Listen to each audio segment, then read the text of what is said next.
Kw'igenekerezo rya 13 Gitugutu no mwaka Nyeniteka Emmanuel SINZOHAGERA arongoye Inama Nkenguzamateka ari kumwe n'umutambukanyi wiwe Icegera ciwe ca mbere Nyakwubahwa Dénise NDADAYE n'abakenguzamateka yarifadikanije n'abandi barundi mu birori vyo kwibuka imyaka 61 irangiye incungu yo kwikukira Umuganwa Rudoviko RWAGASORE agandaguwe.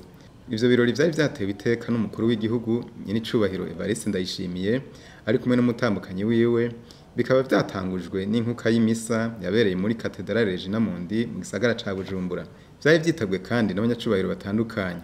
Aha twavuga cane nk'Umukuru w'Inama Nshingamateka, Icegera c'Umukuru w'igihugu, umushikiranganji wa mbere, umuhuza w'abarundi, abashingamateka, abashikiranganji, abaserukira ibihugu vyabo mu Burundi, abaserukira inzego zijejwe kwivuna abansi n'umutekano n'abandi bategetsi batandukanye.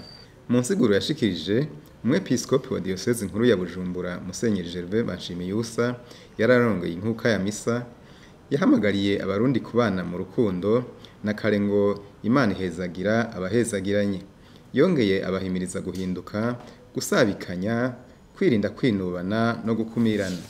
Musenyeri Banshimiyusa yaribukije ko Umuganwa Rudoviko RWAGASORE yari umunyepolitike w'intwari, indongozi bushitse, yari ifise imbono y'ineza ya bose kandi yaharanira iteka n'itekane hamwe n'iterambere ry'abarundi bose. Inyuma y'iyo nkuka y'imisa, ibirori vyaciye bibandaniriza ahari intatemwa y'incungu y'ukwikukira Umuganwa Rudoviko RWAGASORE ivugizo mu gisagara ca Bujumbura. Ivyo birori bikaba vyaranzwe no gushira ingori z'amashurwe ku ntatemwa y'incungu y'ukwikukira. Hakaba hatanguye Umukuru w'igihugu c'u Burundi Nyenicubahiro Evariste NDAYISHIMIYE ari kumwe n'umutambukanyi wiwe.